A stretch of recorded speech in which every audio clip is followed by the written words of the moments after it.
Did otherworldly forces really descend from the heavens at the world's holiest places?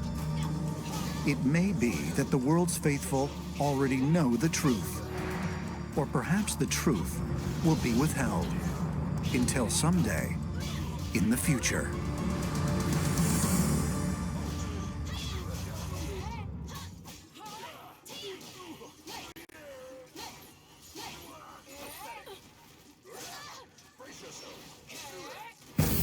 Ancient cities, lost for centuries.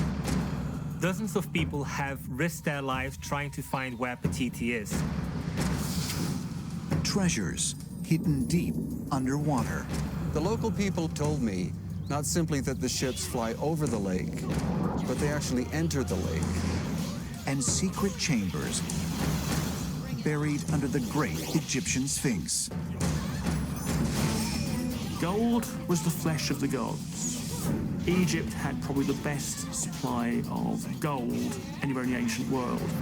Since the dawn of time, humans have been obsessed with legends of hidden gold. But what if our desire for this precious metal is about something more than riches? It almost seems as if we're genetically programmed to love gold. Ultimately, gold represents our connection with the stars. A number of researchers have suggested ancient aliens have come to Earth primarily to mine gold. Millions of people around the world believe we have been visited in the past by extraterrestrial beings. What if it were true?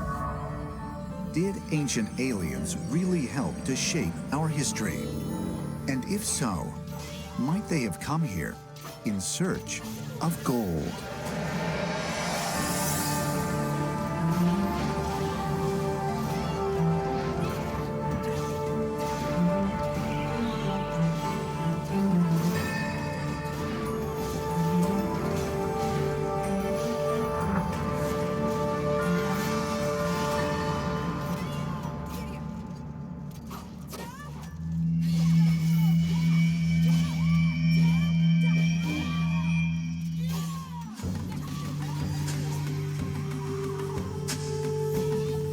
Lake Guatavita, Colombia. Believed to be the site of an ancient meteor crater, this circular-shaped mountain lake is at the center of one of mankind's greatest searches. The search for El Dorado, the lost city of gold. Since the 16th century, El Dorado has been the holy grail for fortune hunters. Legends abound about a place full of untold riches somewhere in South America. Yet to this day, the mythical city remains undiscovered. But if such a magnificent place does exist, how has it eluded explorers for centuries?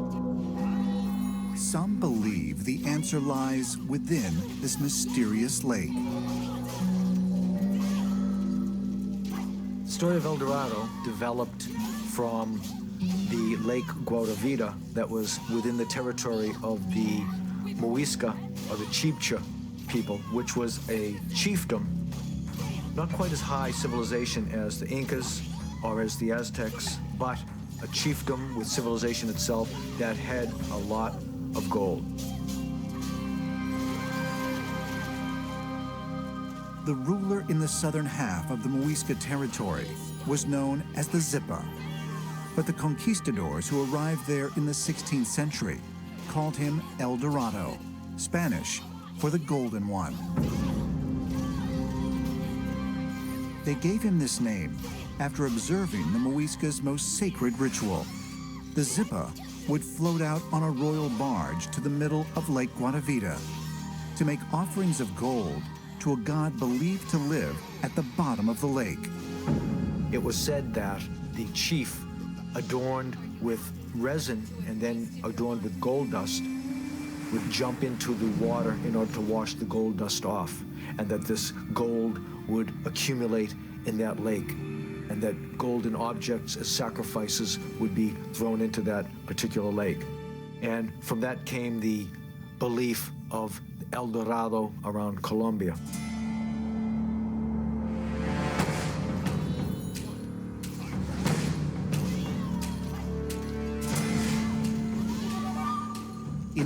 1912, an excavation of Lake Guadavita was led by British engineer Hartley Knowles. Knowles reported that he had recovered around $20,000 worth of treasure, including golden artifacts. But he also believed much more lay beneath the hardened lake bed. Could Knowles' find be evidence that the story of the Muisca chief is based on truth? If so, just who or what was the so-called god who dwelled at the bottom of the lake? A number of researchers have suggested that ancient aliens have come to Earth primarily to mine gold. Zechariah Sitchin suggested that these extraterrestrials needed gold to suspend in their atmosphere and preserve their planet.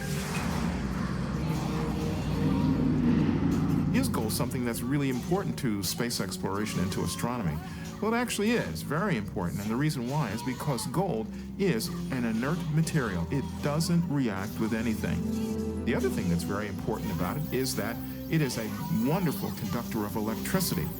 And last but not least is the fact that gold is a perfect reflector of infrared energy. You can use gold blankets to protect spacecraft against the intense heat of a star or any sort of heat source. Gold is a very rare and valuable element throughout the universe. Aliens coming to Earth searching for gold. Could such a thing be possible? According to ancient astronaut theorists, it is not only possible, but they claim the proof exists in the numerous texts and legends of the ancient world, like that of the legendary Incan city of Paititi, thought to be located near the southeastern area of Peru. The conquistadors became obsessed with finding this mysterious city of gold that they've heard was in the jungles of eastern Peru somewhere. They called it Paititi, the Golden City. Stories of Paititi and El Dorado ultimately led to the exploration of the Amazon jungles. El Dorado and Paititi are frequently confused. I see El Dorado as being that particular gold-producing site that was in northern South America, and Paititi having been another civilization contemporaneous with the Incas in the area of Peru, Bolivia, that is yet to be definitively found. And that's what part of my quest has been over these last 25 years. Since 1984, American explorer Gregory Garmengian and his Peruvian counterpart, Paulino Mamani, have staged more than 15 expeditions in search of this mythical city of gold. There is an Incan road of stone leading towards what is supposed to be, as legend would have it, Paititi. That's what we've been following. They say that Pachamama, the earth goddess, covers these areas with such difficulty, the moss, the jungle, the rivers, that some things could be hidden there forever. Their search began in Cusco, at the Incan holy place of Coricancha, which means Golden Courtyard. In 1559, Spanish conquistadors tore down Coricancha to construct the Cathedral of Santo Domingo, and it still sits in the center of Cusco today, surrounded by the ruins of the ancient Incan temple. The cathedral features an enormous altar covered in gold. But according to the records of the conquistadors, it pales in comparison to the magnificent Coricancha, which was not only filled with gold statues, but was also